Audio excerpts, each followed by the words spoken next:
All right, so 2024 is just around the corner, so I thought I'd make this video going into the new year, going over some very simple hacks that I don't see too many beginners think about or a lot of people talk about here on YouTube that can really help you in your trading. In fact, I think just implementing some of these hacks, if you're almost profitable or you lose a little bit of money every month, applying these can definitely make you a consistently profitable trader going into the new year. So that being said, super excited to show you what these are. Some of these I haven't really talked about on my channel, so let's dive straight into it. Okay, so let's go and talk about this. So simple hacks every day trader must know going into 2024. If you do these and you have some kind of understanding of how to trade, you will be a profitable trader. Okay, so let's just dive straight into it. All right, so the first hack that I want to talk about in this video, and I'll actually show you the trade I took today that kind of went along with this hack, is basically this, right? So I want to give you an analogy, right? So when it comes to trading, when it comes to day trading, you kind of have to think of yourself as a trained sniper, okay? So if you know anything about snipers,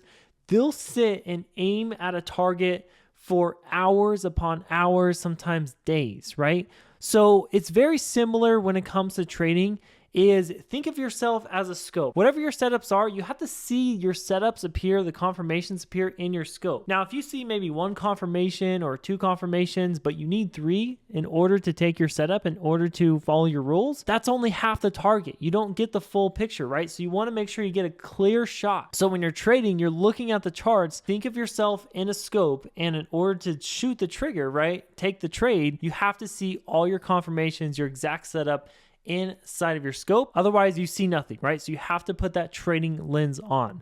Okay, so basically what I said, think of yourself looking into a scope when trading and only shoot if you see the guy when you see your setup. So let's go into the chart here. I actually took this trade on ES. As you can see, I have all my levels marked from this morning. If you guys would like to see my levels every single day on the S&P 500 and the NASDAQ, I post them publicly inside my free trading Discord community. Once you join it, just go over to our trading plan and you'll see my levels getting posted every single day right before the market opens. We also have trade recaps, a community where you can chat with other traders. Like I said, this community is completely free and open to the public. If you guys do want to join it, that'll be the first link in the description below this video. So going into today, I actually didn't take a trade for a while, okay? So I kind of want to show you my thought process when I say, you know, I'm looking at a specific scope, right? I'm looking for my setup to appear, and I'll show you where I actually saw that. So let me actually move myself to the bottom here, and let me just zoom in on the chart, right? So we can see that when the market first opened on ES, there wasn't really any level we're at. There wasn't too many confirmations, and then all of a sudden we got news, I believe, and we had aggressive buying up to this next resistance level, right? And then we had a massive sell-off. So I could have took this short over here. I'll kind of explain to you what my setup is, what my scope is, okay? So think of it as like that. But one of the main confirmations I use is volume, and as we can see, if we zoom in here, there wasn't too much elevated volume on these reversal candles, right? I want to see volume that really stands out, okay? And you'll see what volume stands out. So, you know, if you guys don't know how I trade, basically I'm looking for levels and confirmations inside those levels, right? Confirmations mainly, whether it's VWAP, a moving average, or it could also be reversal candles and volume. And those are confirmations I must see in my scope. If I don't see reversal candles and elevated volume in my level, then I will not take the trade. I won't even see it in my scope, right? My trading lens is off. So you can see the trade I took today, once we got aggressive buying off this level and we had all this consolidation here, I marked this zone as a potential support in case we pulled back, right? And that's exactly what we did. Again, this took like 2 hours into the market open, but it eventually happened, right? I was patiently waiting there in my scope for 2 hours long, okay? Some people, it's hard for them to do that. But again, hopefully this analogy of think of yourself as a sniper in a scope will help you out with this. So as you can see, we dipped into this level. And what you'll notice here is we have this reversal looking candle. And you'll see the volume bar that got created on this candle was the highest volume bar we had, right? So we can see we sold off very aggressively, and the volume was lower when we were selling off than it was on this reversal candle. So what this tells us is we knew there was a lot of sellers here, but since there was a reversal candle and we had a long wick down plus elevated volume, tells me big buyers just stepped in. Big buyers didn't want this to go any lower, right? This is where they're placing their trades, and I want to trade with the big buyers, right? Because they're the ones who move the market up to our next level, right? And eventually breaking the high a day. So this is the exact trade I took. As you can see, we had the reversal candle, we had elevated volume, we're in a level, we're also near VWAP, we're near the moving average. So I had a clear shot of my setup, right? There was 5 confirmations. I had a perfect shot. I took it, right? And I rode this thing all the way up to this resistance level and took profits there. So that's the first hack. Now, the second hack I want to talk about, this is a shorter one, more simple, but it's something a lot of people don't talk about. And this is a rule I started applying to myself, and it's helped me immensely over the past year.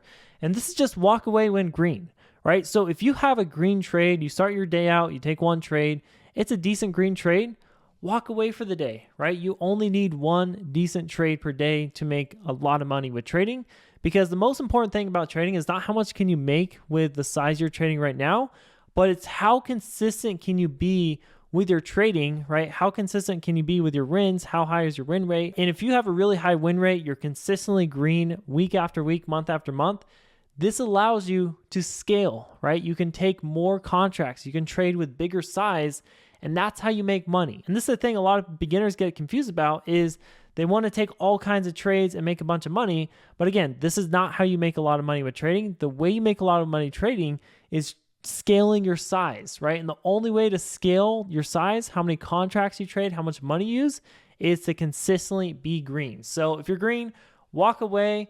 Sometimes when you take a green trade, then your next trade is red. It kind of screws with your emotions. Now you're like, okay, if I can just get back to where I was on that first trade, I'll be happy. You end up taking a dumb trade.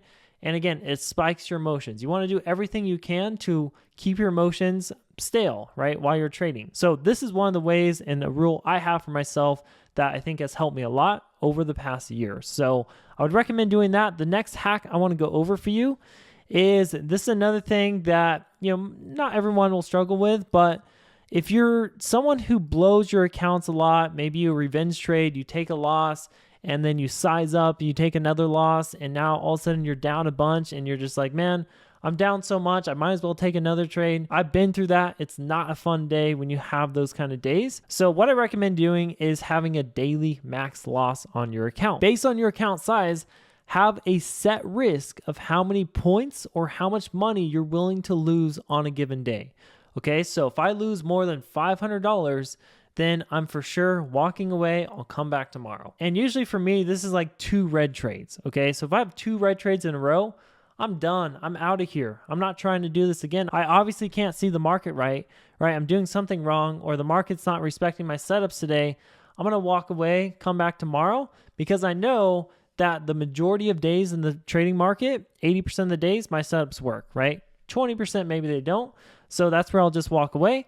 And if you do this, right, you implement this rule for yourself in 2024, you'll never blow your account. Unless you have 5 daily max loss days in a row, that's the only way you'd blow your account, if you keep on losing each day. But again, if it's 5 days in a row, that means you take 2 red trades each day. So that's 10 red trades in a row.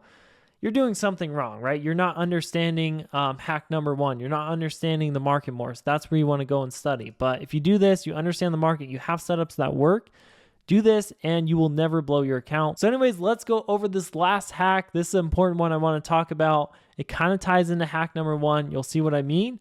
And this is going to be hack number 4, is take trades that are least likely to spike emotions. So again, like I said before earlier in this video, as a trader, you want to be able to manage your emotions as best as you can. So if you can take trades that are least likely to spike your emotions, you're going to be a better trader overall, right? And you might be wondering, how am I supposed to take trades that are least likely to spike my emotions? Well, the secret to this is using volume as a confirmation that you must have. Volume plus reversal candles, okay? The reason being, I'll explain here, right? Once we see that volume came in on this reversal candle, which means all kinds of buyers stepped in, we had, massive sell-off here and lower volume, and then all of a sudden we have this reversal candle. So that tells me that, again, big buyers stepped in, okay? So what you want to do as a trader is you want to trade with the big buyers, the big hedge funds, the massive traders on Wall Street, because they're the ones, as I said earlier, that are going to move the market. The retail traders aren't. See, what the retail traders do is they wait for, us to, confirm past the EMA, and then they'll buy right here, right? That's fine. You can do that, but you're going to have to risk more, right? You're going to have to risk more versus if you get in right after this candle, like I did today, literally at 474, for example, I could put my stop loss just below this wick. So not only do I have a way smaller risk because I know exactly where to put my stop loss and I can see exactly where the reversal is coming based on the volume and the reversal candle. So I have way less risk, so I'm likely to be less stressed during the trade. But also when you use volume as a confirmation, that tends to be when the market's actually going to move. If we had low volume on here, we could have chopped around in this price range for an hour straight. And it's not until big volume comes in where the market will actually move. So typically, if you use volume as a confirmation on your setups, on your trades, the trade is going to work out like very quickly, like within the next, sometimes 2 minutes, 5 minutes, 10 minutes. And, typically every time there's a pullback, it's going to get bought up right away. So again, the less amount of time you can be in the trade, the better, right? Would you rather sit in a trade for 2 hours long, an hour long, or 5 minutes, right? I'm taking 5 minutes all day long. That's going to make me less emotional. It's going to be less stressful. And I'm going to have a more clear head going into my next trade or tomorrow, the following day, whatever it is. So that's a very simple hack you can use to take trades that are least likely to spike motions using volume as a confirmation. So anyways, guys, these are the 4 hacks that's really helped me out this year. And I want you guys to implement them in 2024 and let me know how it works out for you. Like I said before, if you guys want to join our free trading community, inside of here, I share my levels every single day on NASDAQ and ES. I share my trade recaps so you can see my exact confirmations, the exact trades I took every day. We also have a community of other traders that you can network and talk to as well in here. So you guys, if you want free access to this community, all you have to do is go to the first link in the description below or just head over to this link right here. That being said, guys, as always, I hope you have a great rest of your day and I will go and see you in my next video with another day trading lesson.